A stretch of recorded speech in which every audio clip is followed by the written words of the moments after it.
Hello again everyone, welcome back to Dark Souls Prepare to Die edition with me, the Demon Forever. So I remember I did say that last time I would, leave the boss fights until the end of the playthrough of this DLC basically, but since I've made you guys wait for quite a while, I decided to just go ahead and fight the Black Dragon Kalameet.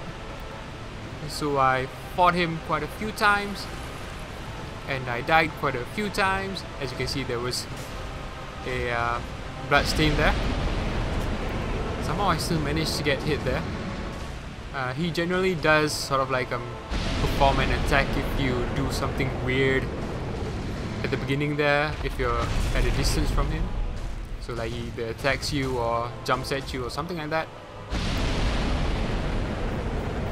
So yeah, he has a few different attacks. I wasn't really, how would you say, prepared to kill him. I was just, I died a few times. I was just still trying to get the hang of the fight.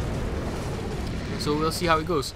I'm using an Uchigatana plus 12 because I was going to use my side plus 10, but because it still does more damage.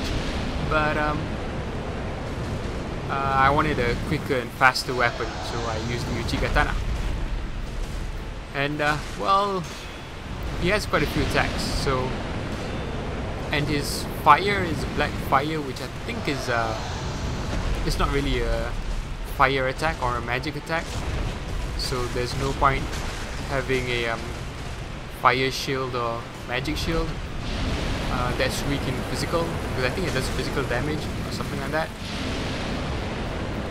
And you can also cut off his tail, but it looks like such a hassle to actually wait for him to leave his tail open. I mean, because you can't reach his tail when he's on his legs like this. Only when he's like this can you actually really reach his tail, and he only does this a few times. And as you can see, he's also pretty quick, so it's kind of, I just didn't bother. So this is one of his straight up physical attacks, which you can punish easily, so that's a good time to punish. He also, when he does his sort of like forward lunge, he always turns around and breathes fire, so that's a good time to just run at him, avoid the fire and get in an attack. And whenever he does his sort of stomping around attack, you kind of just have to, I mean, depending where you are, because sometimes you might just be trying to attack him, you might just have to take damage, like this. If you're unlucky and he hits you, well, it is what it is.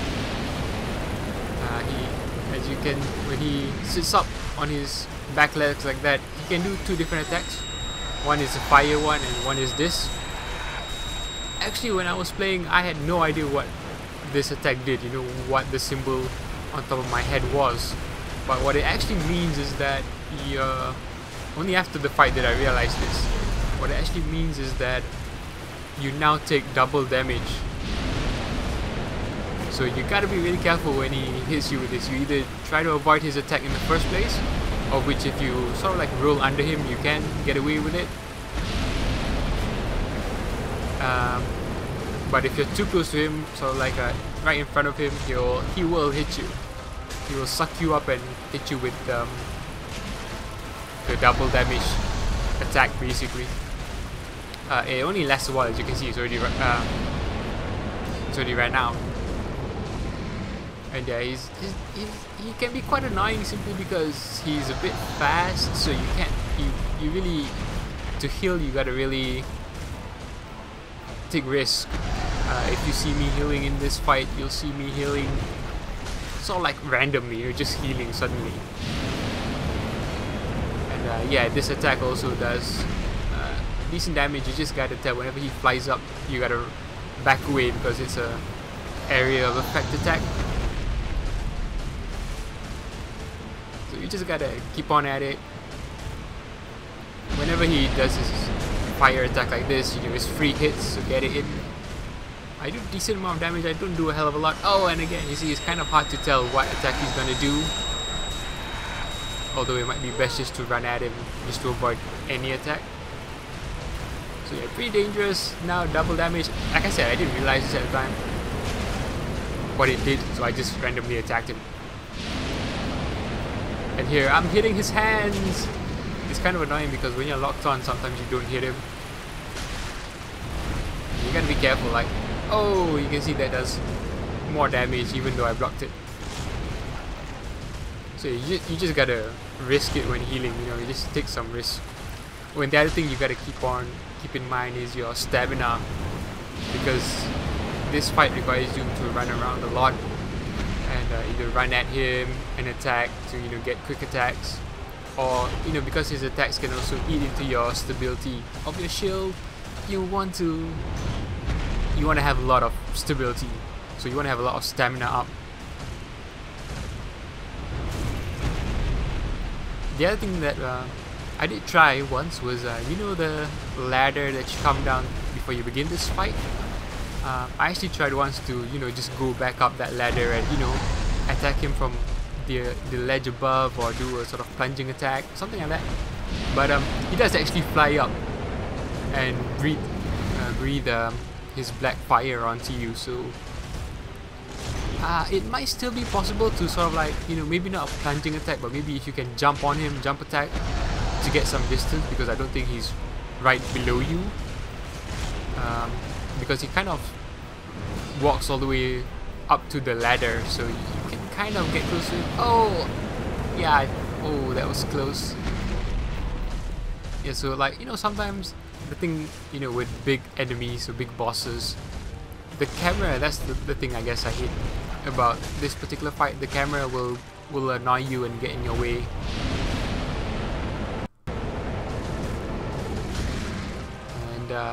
And it will lock on and lock off as it sees fit, so you gotta just make do. And you can see there, for example, if you roll under him, you can get away from it. So luckily I got away from him there. And again, whenever he does his lunge attack, he'll breathe fire and you can just run at him. Sometimes you gotta time it, sometimes you gotta be lucky. It has a certain distance to it, so you can back away if you feel like you're not gonna run, you're not gonna avoid it in time.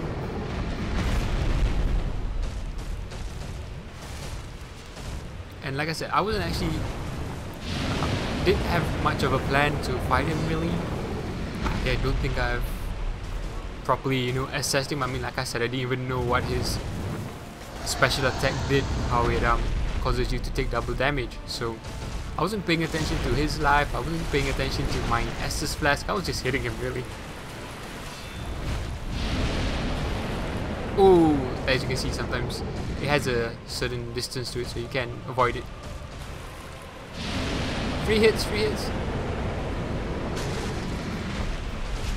And like I said, you can cut off his tail. It does yield a weapon, I think, but I don't think it's a weapon for a dexterity build, so I didn't really care. Plus, like I said, it looks like such a hassle to actually get his tail. And, as for the plunging attack tactic, or, you know, jumping attack tactic from the ledge above, you gotta be careful because, like I said, he can breathe his fire, he can fly and breathe his fire up at you on that ledge above, so you take a risk, I guess.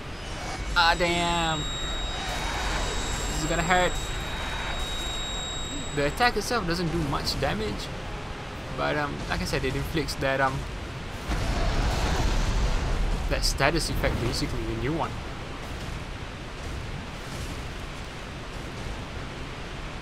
Yeah, that was a bad roll, and luckily it did little damage. And again, I'm just bad timing of healing there, and I've used up like 4 or 5 Estus Flasks really quickly. And it's probably about this time that I realized, oh, I'm not even sure, I realized he was almost dead even now. You'll see a moment pretty soon where I kind of get nervous, and that's when I finally realize I'm almost winning. I think this is it. Yeah, I forgot to put my shield up, so I take huge amount of damage from his magic attack, from his fire attack, and I wanted to heal twice there. Oh, and luckily that misses me. So I try to heal again, but you know, I have no Estus Flask left. So yeah, I thought, oh crap. Then I realized he has so little health left. I've got no Estus Flash, so I just go all out basically. And sweet, I killed him, sweet. Like I said, I didn't really expect to kill him. We get the Calamity Ring for our problems, and that's how I know what his status effect attack does, because I don't actually show it in this episode, which is a bit of a shame. But the Calamity Ring, basically, when you equip it, it makes you take double damage. So I guess not a particularly useful ring if you, in normal circumstances, if you wanna, you know, push yourself or test yourself out, and in normal fights, then you can equip it, you know, just to test yourself. But again, doesn't really make that much sense. And this message is, I guess, how you would know to have to go to Hawkeye Go if you know, to fight Kalameet in the first place. I didn't read that message, so I just got the key anyway. So no big deal. Uchigatana was pretty good. Whenever you have the chance to dual wield it. Perform heavy attacks. Well, heavy attacks are kind of slow, and I wanted quick attacks. So there's positives and negatives. There wasn't much else in that section there, so we just move on straight and talk to Hawkeye Go. Why, thou hast defeated Kalameet? Wondrously played. Lord Gwyn's blessing upon thee. That beast will never take to the skies again. So yeah, I just wanted to show some of his new, what he says, basically. But yeah, that's basically it for this episode. I just wanted to show you Kalameet because I haven't been uploading anything lately. So, and then next we'll move on to the abyss looking area in the next episode, and so far. This great bow, I shan't need it, but no dragons to hunt. I know not if a human could even operate it. But here, thy need outweighs mine. And the further you talk to him, you can get his great bow. Sweet. I suspect thou hast taken a gander at it, but the dark of the abyss, which swallowed poor Artorias, threatens to devour our entire land of Ulasil.